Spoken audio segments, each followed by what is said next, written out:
Well, hi, welcome to my shop here. I'm gonna go with the next step with this fantastic radio here. The next step is to take the chassis out.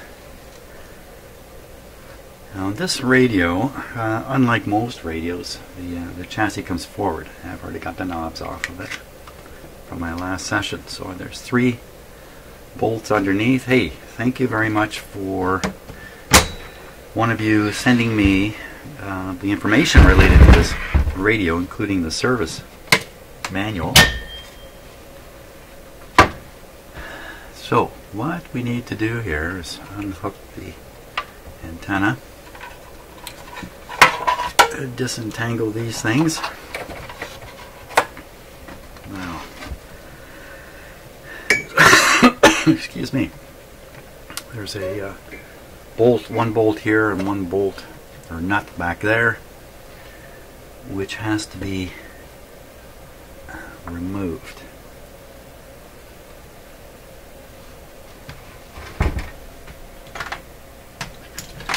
So yesterday the temperature here got up to 75 degrees. That was fantastic. Today's going to be the same. What a sudden change from the cold and wet and crummy weather we've been having. I say, well, Jim, what are you doing down here in your shop? That's a good question. Oh, by the way, I've made more excuse me, improvements to my sound system here, and hopefully the signal to noise, my voice to noise level is greatly improved. Okay, drop that to the bottom, but that's okay. Get this one out. So I am now running 2 mono microphones in the wings, to my left and to my right, and then right ahead of me, if I just look up a bit here,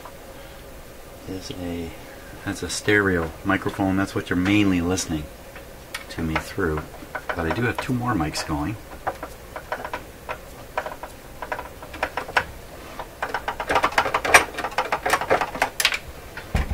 Okay, so those are the 2 internal screws. Now there's 3 underneath here. Anybody notice I spent a long time cleaning up this case? So there's the 3. You can hear all kinds of stuff falling inside the cabinet. Could well be a major squirrel house or mouse house inside here. Okay, I'm just loosening these. I'm not going to take them out or the radio's going to fall over. Just wanted to loosen them up.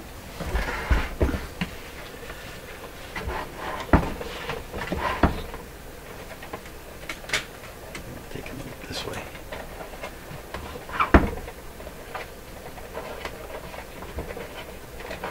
As I've said before, I found in the past this type of radio, this style, this transoceanic look,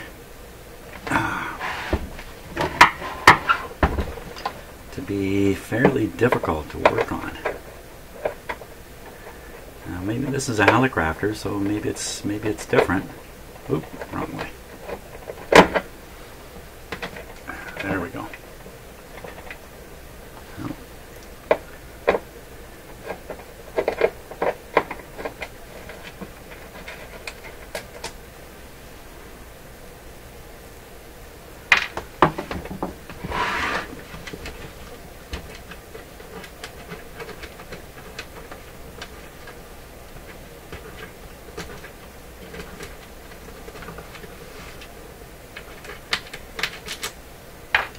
And 1 more. Now this radio coming out the front, that means the dial, pointer, all that stuff is coming with the radio chassis. This is a great thing. Okay. I think it's pretty well ready here.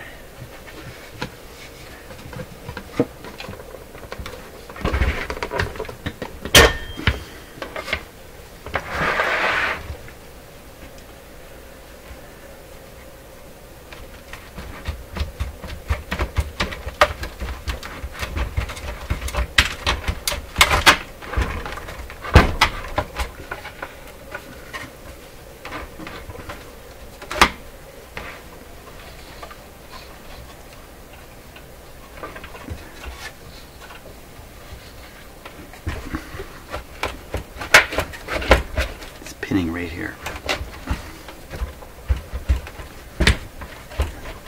It gets stuck on the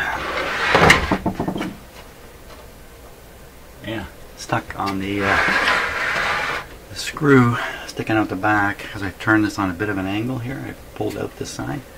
The screw is swung this way and pinned itself on the washer that's in there. Go back in and try to pull it more straight out. There we are. Straight out. What can I hold on to here? The base. There we are. There it comes, and it's out. And there we are. Great. Oh, great big sheet of asbestos, and I've roughed it up here.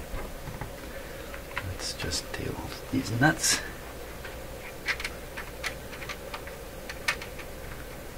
And a big sheet of asbestos. And one tube missing in the rack, which is kind of interesting.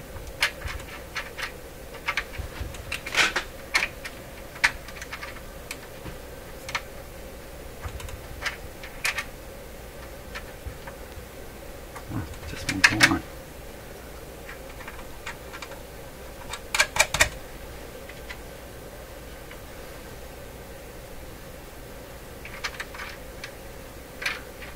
Not sure where that washer came from.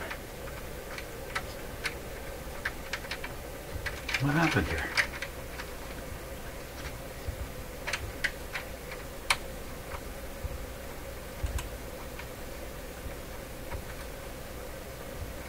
I think somebody's probably reached in with a tool in the past and roughed up the threads right in the start there.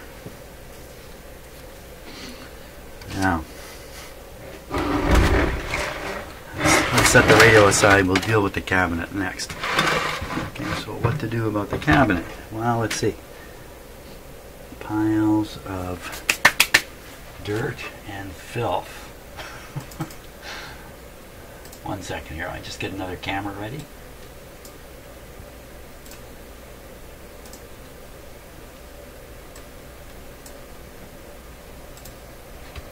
Okay, let's see what we can see here.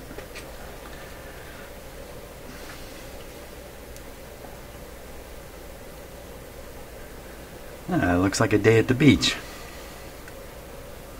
So there's all kinds of nuts and stuff in here, so clearly an animal has been packing its stuff in here.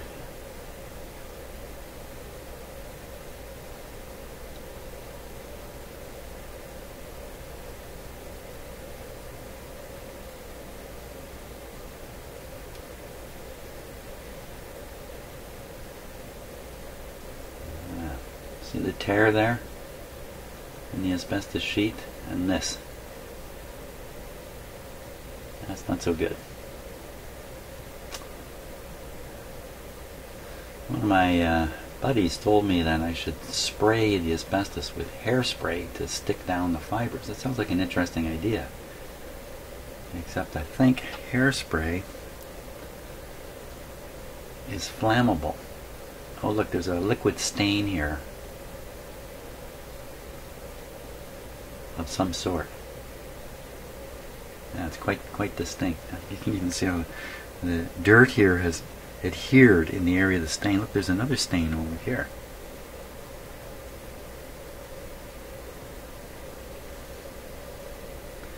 So it looks to me like the stain started here and the moisture moved its way this way, wicked its way that way, and the amount of dirt gets less and less. So I think the water just kind of dropped into the back of the... What water? What water? What water are you talking about? So I'm going to clean this up off camera here. No need to do it on camera. I figure out what to do about the asbestos in there. Generally I leave it in place. I used to remove it, but now I tend to just leave it in place. Okay, here we are. This is what we're really after. You can see the powder that comes off the chassis. Now this powder can be poisonous. It Depends what it is. I don't know what it is offhand. A lot of military chassis have a greenish tinge to them. Apparently that's fairly poisonous stuff. So I'm going to be washing my hands regularly while I work on this guy. Kind of strange.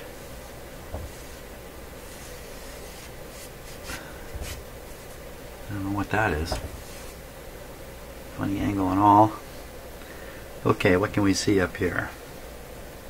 Antenna is intact. We've got a big capacitor here. It's not in a metal can. Or is it metal underneath here? It could be metal underneath here. So really not much to see here. Let's flip it over now. To flip it over, I need a block. Let's see, I'll probably flip it this way because all the weight is here. There's no transformer in here. Really? No transformer. How do you fire up 5 tubes? Only got 1 volt filaments, and all you've got is 120 volts coming in. Something going on there.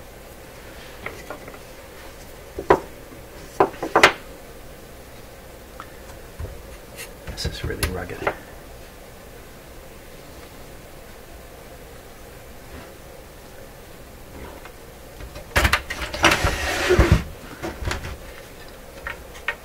we go.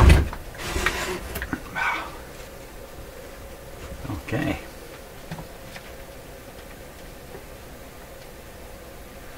Beautifully clean inside here. Now you can see the turret band selector here. This is like an old TV channel changer.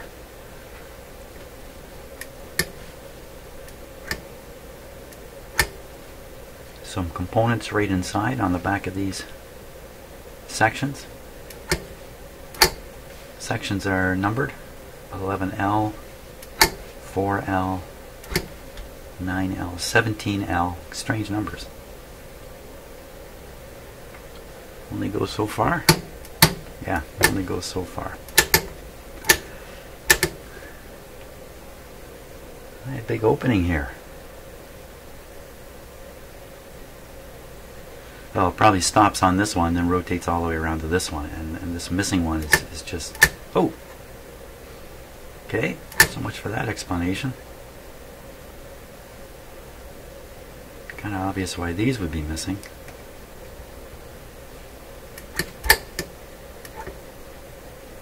You know what? I think this is missing. I think there's one missing here. Let's see. There's a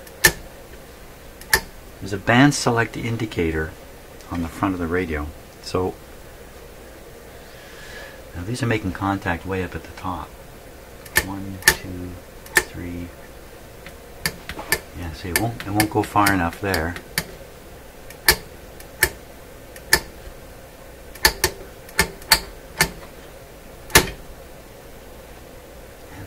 I don't think it goes far enough there. What's going on here? This one's not even reachable. Okay, a little bit of a mystery there. I'll leave it. I'll leave it at that. Let's see. Here's this panel of switches, which is full of dirt and grime. It's one continuous switch here. Folding tabs, many of them. If you unfold those tabs, the whole switch would come open. I'm guessing gambling. Yeah, I'm not gambling. I'm guessing this switch is going to be a big problem. Okay, so up on the top here, you see this finned thing here, screwed into the chassis. So this is a selenium rectifier. These are known to be potentially bad guys because they will eventually short out inside or overheat. They will eventually burn and smoke. Apparently, I've never had this happen, but if one of these guys smokes in your house is going to smell like burnt selenium for a long time. Apparently these are bad guys and poisonous to add to the misery. So we probably have to do something about this guy here. You know, I'm going to get the close-up camera going. We'll go through this and look at it more closely. Okay, here we go. We'll start up at the top here. Top corner. Here's where the power cord comes in.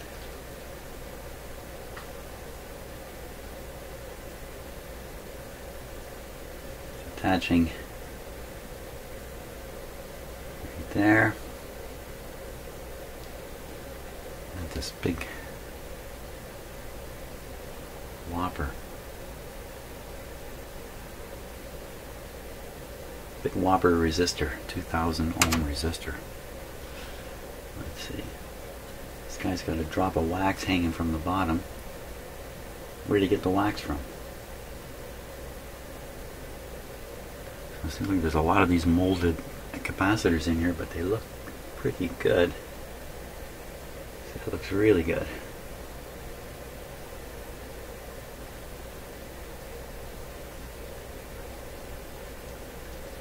More capacitors. Oh, here's one that's just a wax capacitor here.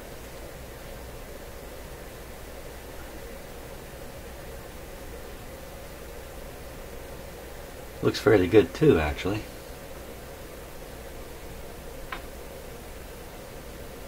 Here's, oddly enough, they have a headphone jack, but to get at it you'd have to open the back door of this radio. Get at it. Uh-oh, it's one of these miserable things here. These are miserable because they're hard to replace. Inside here is some little resistors and capacitors. This is very much an early integrated circuit. More shelled capacitors. This one looks so different.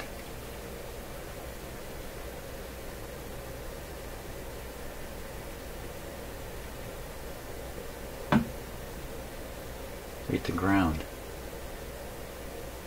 Or, don't know. And then we got this guy. American Condenser Company, Chicago. AMCON, American Condenser. So he could be in trouble too, but it's really good looking condition. You know.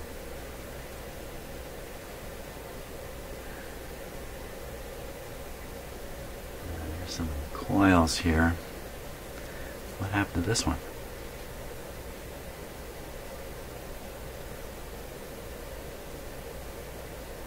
Maybe it sat on a bench for a while before it got installed and it went flat here. What's that? Uh-oh. That doesn't look good at all. Let me get to my camera a little closer yet.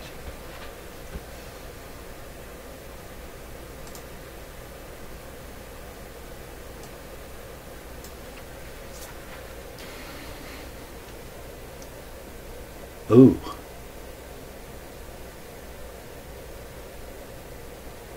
Oh my, that looks like a wire sticking out. Oh my gosh, really?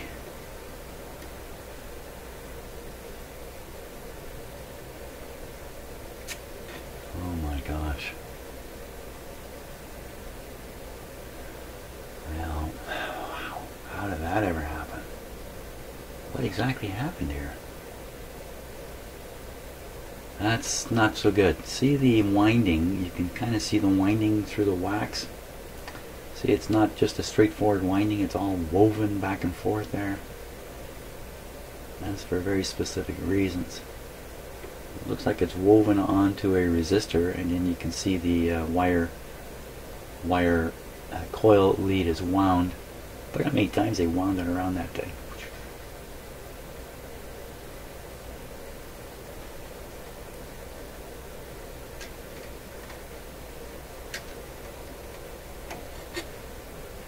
There's another one identical to it right up here. Oh, look at that. See that wire coming over the top? You can see it very clearly. There's a top wire coming over the top, and then that becomes the lead wire. Is that the same deal down here? Looks like something's been pulled out of it.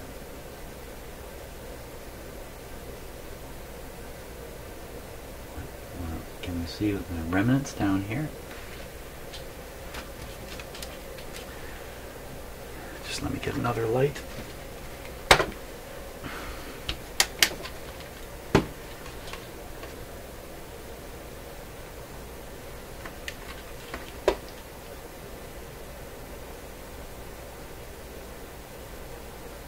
You know, it does look like there could be a little tidbit of wire hanging there. Hey, what are the chances somebody broke this wire and we're looking at their attempt to repair it? Their very, very sad attempt to repair it. I don't know. Wow, okay, so that's definitely high on the list of things to sort out in this radio. Because there's I think that's a resistor. You measure the resistance through it, it's going to look like this coil's got continuity. But at least I got its brother up here to compare it to. Maybe these aren't doing a very important job too, who knows.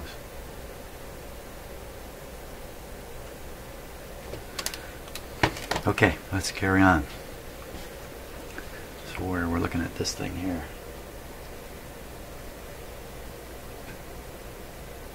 CRL. That's another, it's got 3 leads coming out of it, so I think that's another little integrated circuit. How did the coil get damaged like that? Who was in here that damaged it but didn't seem to do anything else to the radio? What kind of person is that?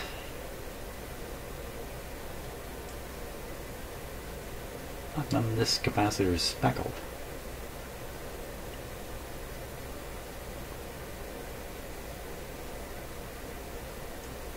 Here's that coil again. That's just about the end of the road here. Let's take a look at this. Is the front switch here. This is the, see the amount of rust, and just imagine debris falling down into the switch here. What's this switch do? Anyway, let's see. So it's bass, voice, alto, treble. You know what? This is just a tone control.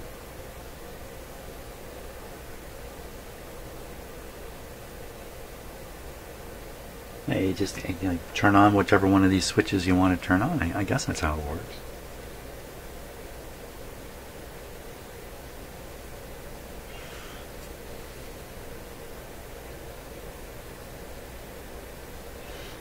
See, there's this bottom plate on here isn't continuous; it's in sections. These aren't bent up, are they? No, they're not.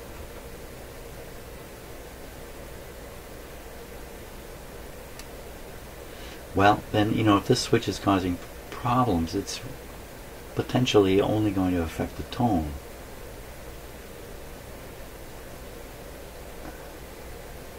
So probably is a low priority situation here.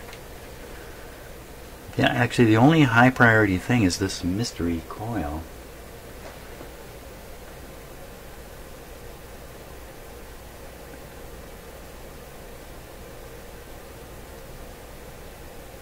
They can't be sure. Maybe we're looking at a repaired version of it, and maybe that piece sticking out is to be ignored.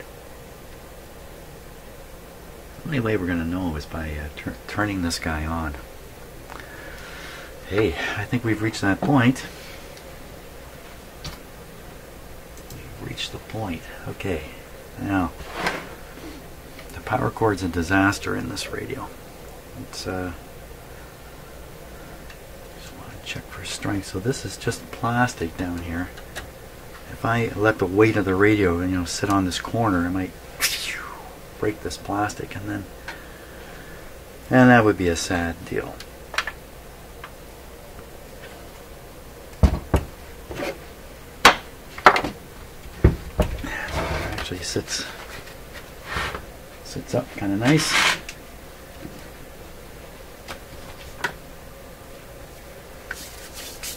Now for the power cord cord is actually good through here, so I'm just gonna put a plug on there. No, it's a little short, isn't it? I'll use my cheater cord.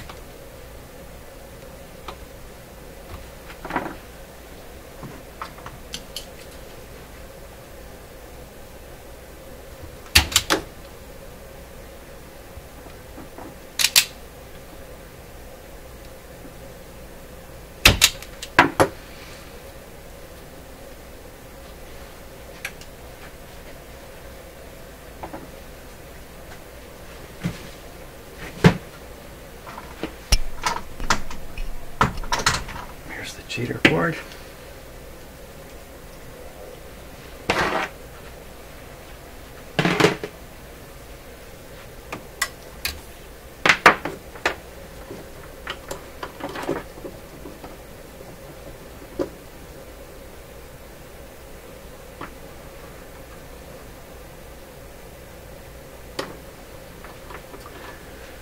And now for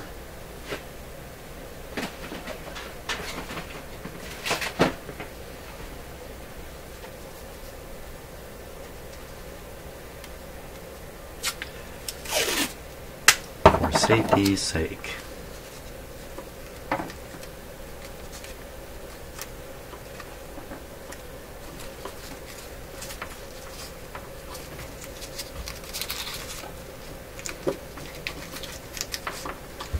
Don't want these touching each other.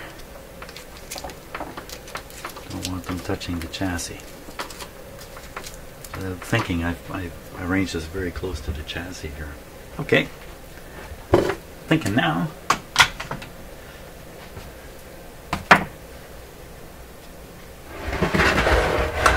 Okay, now I'm going to just step out of the room for a moment and just wash my hands. Take a second.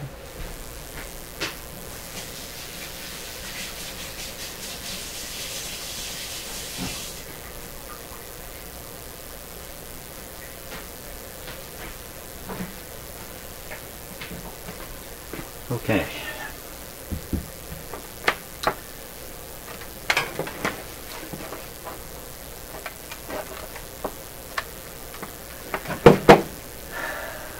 Should maybe knob up this radio a bit here.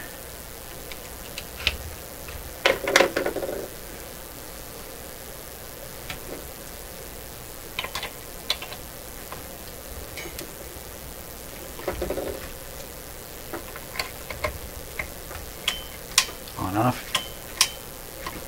Off. So we start with the set off and see if the on off button does work or not. Now, how do we know when the set comes on? How do we know? There's no light. Because it's a battery operated set, it's not going to have a light in it. Watch the little indicator.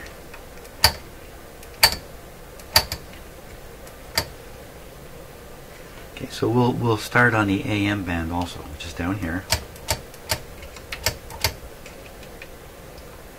AM band.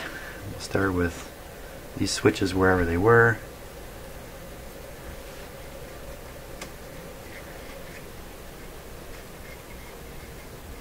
There's a huge long string in this thing. Oh boy, don't break that. I think we're ready. Switch is off. Here we go.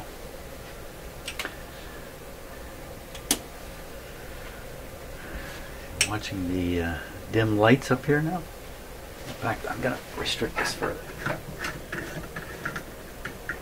And just have the 60, that's a 60 in there. 60 watt bulb.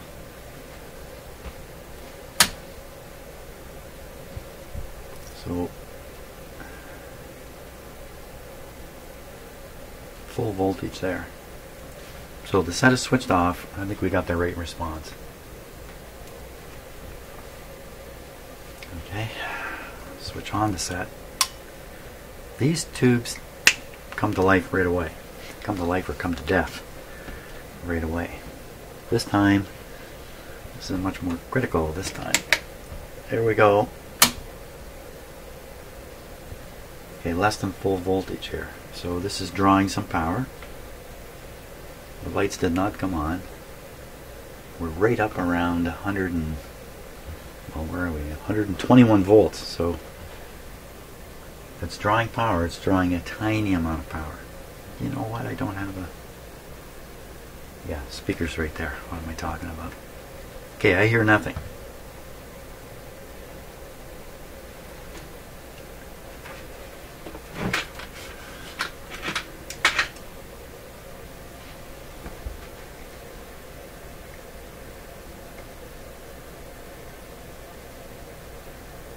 I'm listening out for any crackle, hum, anything.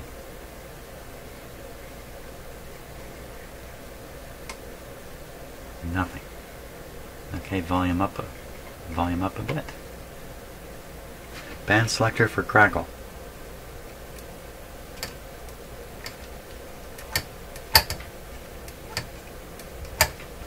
No crackling.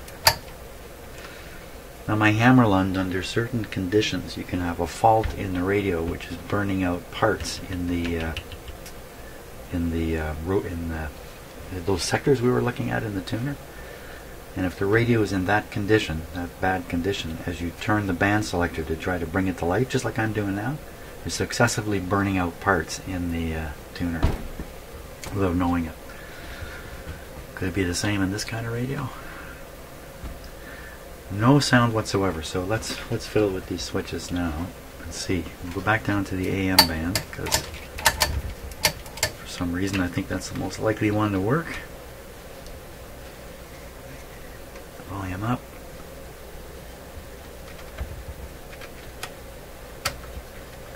Nothing. Not a sound. Okay, so the radio appears to be dead as a doornail. Power off.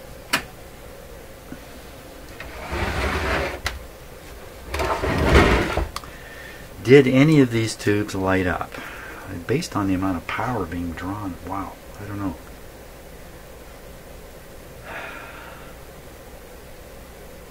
We'll uncover one and see if we can see it light up.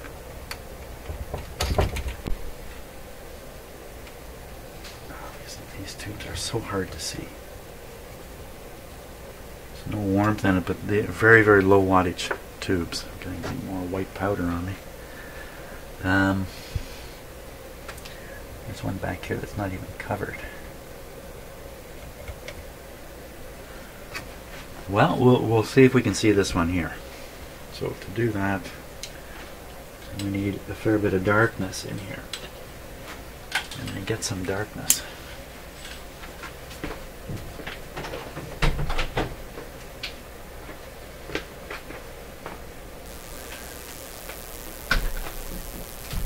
My shop has no windows. Apparently has a blue beam from another planet here. Looks like some kind of put it like that. Now I can't even see the radio myself. There it is. Okay, so to put the power on, lights out, power on. Now where's the tube? Right here. Can't see anything in the camera at all, but there's no hint of anybody lighting up. That's not so good.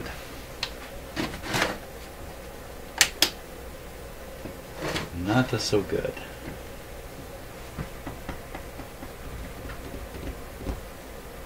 Could be the on switch is broken. It could be that simple. The set never really came on. Oh, you know how we can check that. I know how we can check that. Get some more light on the deal here. Okay, so the easiest way is to see if it's consuming any power.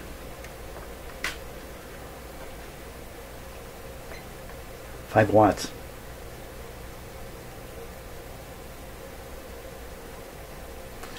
It's possible, well no, I was going to say it's possible it's not getting enough supply voltage, but that's not true. It's getting, you know, something like 121 volts. It's got to be enough.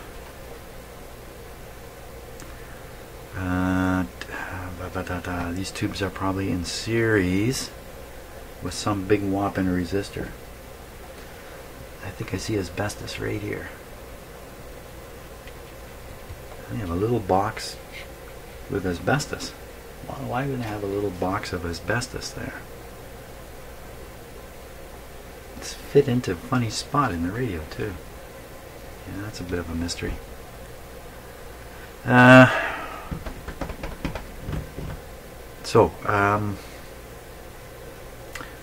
Studying the schematic might be a good idea at this point too. See if I can get to the back of the on-off switch here. Then where'd my little block of wood go? Then I should be able to figure out. Here, let's turn it off. It's not really on anyway.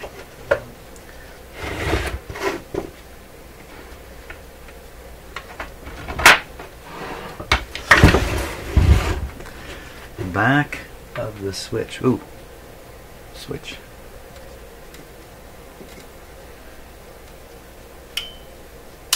The on-off switch doesn't sound very good to me. It's right up in here. Let's see, so there's one wire coming here. I should be able to clip. Oh, you know what? This is one of those two double throw, double pull switch, on-off switch, because it has to switch AC and also has to switch the DC. I believe that's how that works. So which one's which? The power's coming in right here. So one side's over here. Should be able to clip onto that.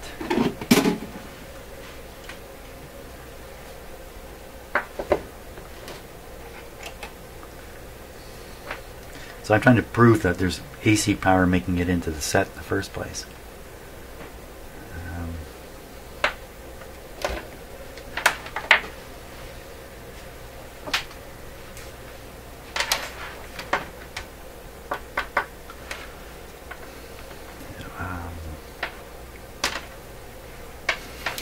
I can't make up my mind which meter to use. Yeah, we're going to use this guy because he's right here.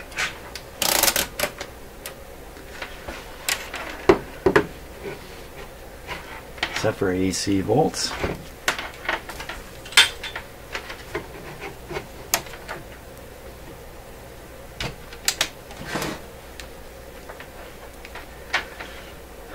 Power on.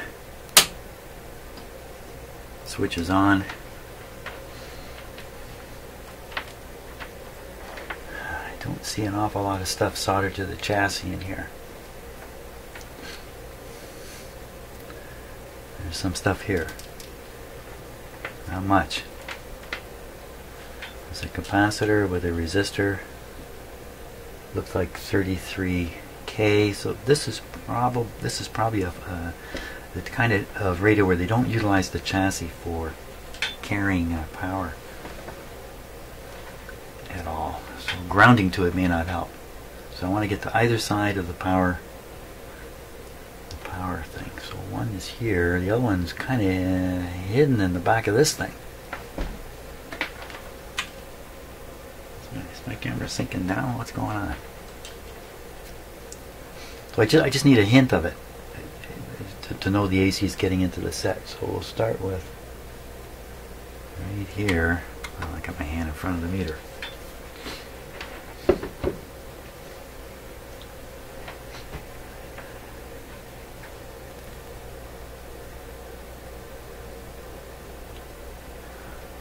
There. I'm going to guess right here. Ah, darn it. 122 volts. Pretty good guess. We'll switch the set off and see if that's gone away. It may not have gone away. It's gone away. Back on.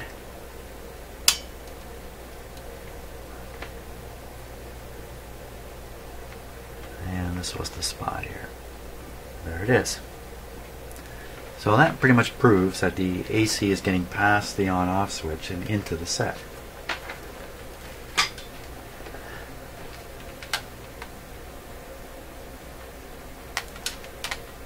Did I just hear something come out of the speaker there?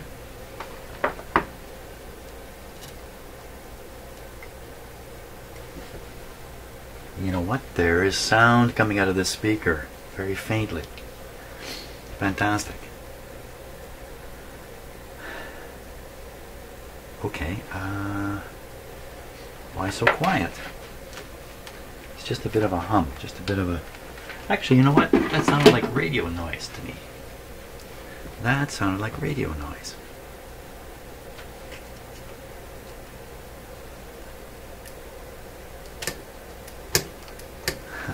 With this thing open, this could be the reason this radio is silent at this moment. Probably touching this would make some noise. Let's start with something small. Volume is maxed.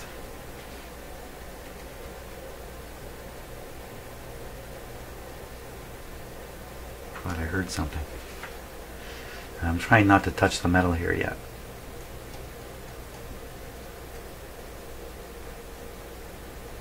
Must be my imagination. We'll try a bigger hunk of metal.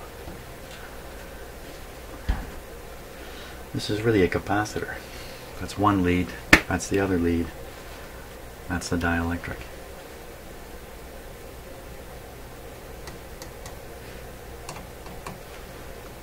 Not a sound. Yeah, even my finger. We could always short this coil out on the assumption that it's something that's improving the situation. It's not really make or break. If I short it out, something will come through. Wouldn't want to do that without knowing for sure where it is in the circuit and what it's doing. Could check it again for open. If there's a resistor, if that's what this is, they wound this on a resistor, and that's not necessarily the case at all. It may just be a form that they wound this on, just a straight coil. But if it's a resistor, there'll always be conductivity. Injecting signals in other places. So we look for the output tube. The output tube is a 3V.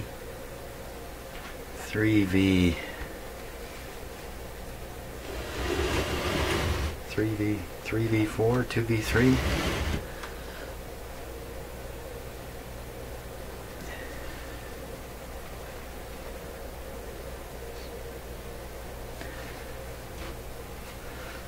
This is the that's the battery. Oh yeah, the speaker's internal. I'm looking for the speaker plug. The speaker wires seem to come down in this area here. This big capacitor. I think that's a bypass capacitor on the cathode. So we'll just touch around here and there.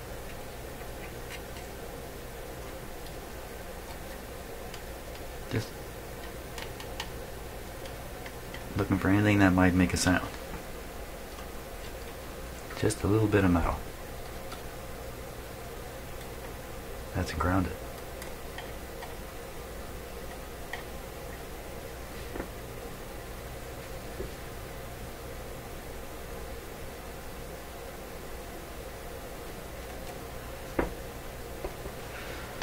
Not a sound. No sign of the tubes heating.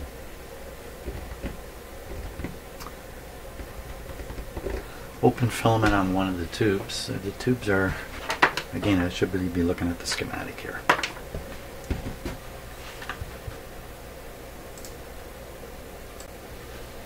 Okay, well, thanks again for you who sent me this. I appreciate it very much. Here we go. There's the radio. We're just going to zoom through this really quickly. Removing snap-in coil strips. There they are there. Dummy antenna, alignment instructions, alignment procedure. Ooh, yay. There's a lot there. Replacement battery packs. optic loop antenna used only on the concealed in front cover. Mine is this one. It's not concealed in the front cover. Pointing to all the parts. Look, I don't see any pieces missing in the tumbler there. Main parts list. Where's the schematic?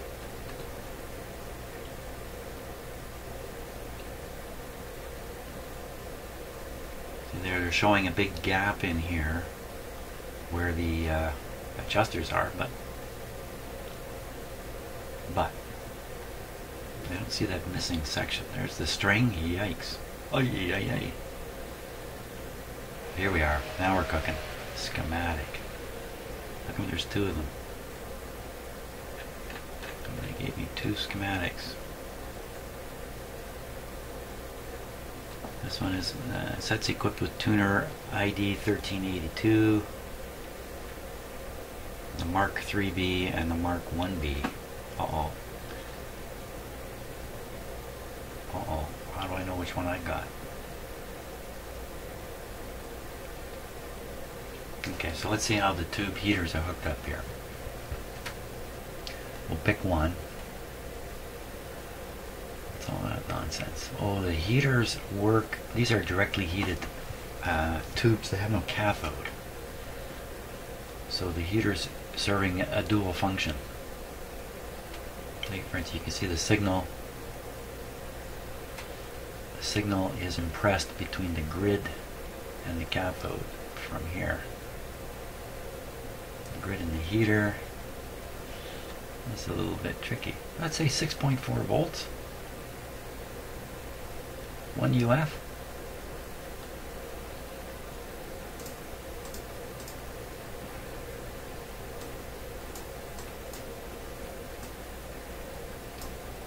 .4 volts. Oh, 5.1 volts. Okay, so here we are. This is probably giving it away here. We look at these voltages. So here's the output. Great. 9 volts down.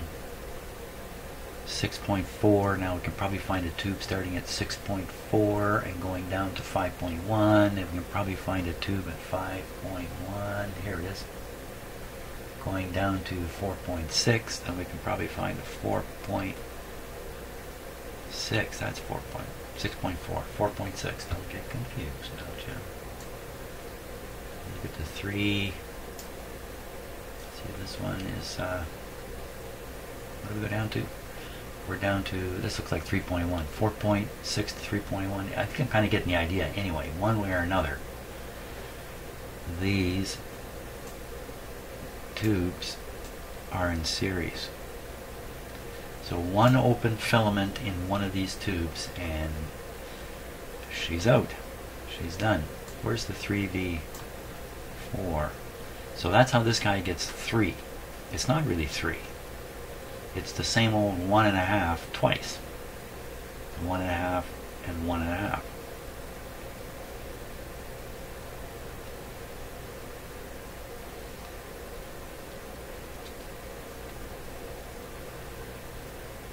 A lot of complications here. Plug in the headphones, cut off the speaker. What's all this? Feedback. So it's grabbing some feedback from the far side of the output transformer. So basically it's grabbing some of the signal that should be identical to what's going to the speaker, flipping it backwards as negative feedback back into this tube. There's that integrated circuit I was worried about. You can see what's inside it now. 1, 2, 3 capacitors, 1, 2, 3 resistors inside that little guy. Here's another one. This is probably the other one. You see it's a center lead. There were 3 leads on it. And notice this volume control is tied. Oh, tied to the on-off switch. Here you can see there are 2 on-off switches, one for working AC. So what is going on with the AC? Let's take a look. One side, through the switch. Oh, help me.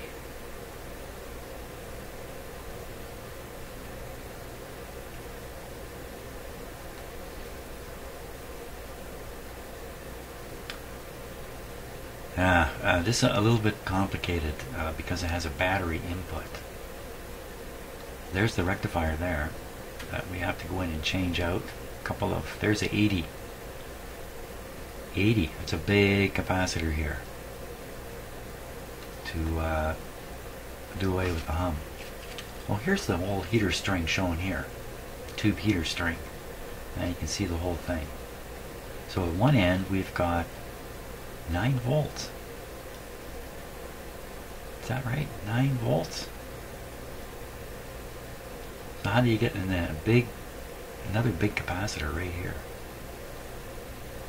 How do you get 9 volts?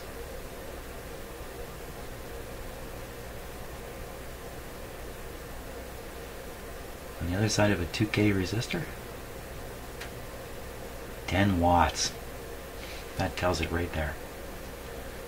So this radio is using small wattage in each of these tubes. To be efficient, these are low wattage tubes, but to achieve this with AC power, you throw away quite a few watts here. The argument would be, well, you're not on batteries, so what do you care? Throw it away. It's, in the scheme of things, it's still a tiny amount of power. Ballast? What is that? Accessory adapter with some weird plug. Okay, not exactly sure what's going on here. Accessory adapter. Is that to supply power to some accessories? I don't know. Don't know what that is. Okay, so what are we learning here? We're learning those tubes are in series. The switch is a little complicated, but appears to be working fine in this radio. There. Look at that. So there's the B minus. Notice this is an instruction. This symbol denotes B minus. So everywhere you see this, it's actually connecting to a wire, to a bus. Whoops, not that one. This shows where connections are made to the metal chassis. There's one here, one here.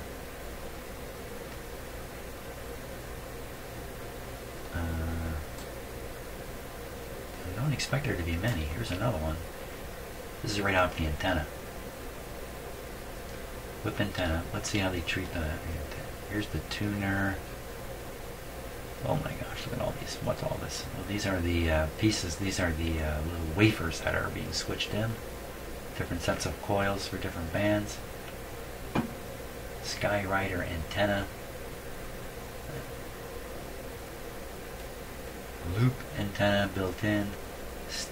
Stick loop. Loop. Skyrider. What was this loop one? Okay, so there's something going on with the antennas here because I've only got 2 to plug in. This is showing a third one. Loop antenna.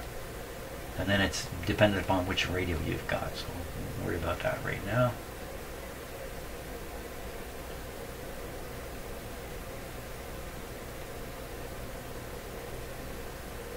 Not much else to see here. Well, let's look at the radio generally. It has a front-end RF amplifier, then the mixer oscillator. So, of course, I mean, this is supposed to be a communications grade receiver, so not surprising it has a front-end RF tube.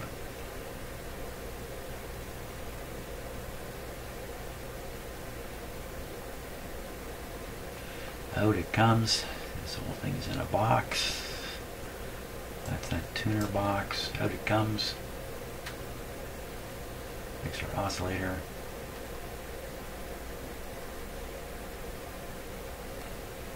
IF amplifier. Detector. Usual stuff. Center lead.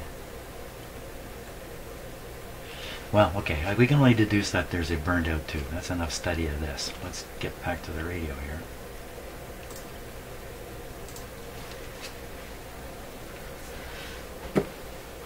I've left the power on to it the whole time. So what we'll have to do is pull out each tube test them. See what we get. But I think that might have to wait till tomorrow. Thanks a lot for watching this, and we'll carry on.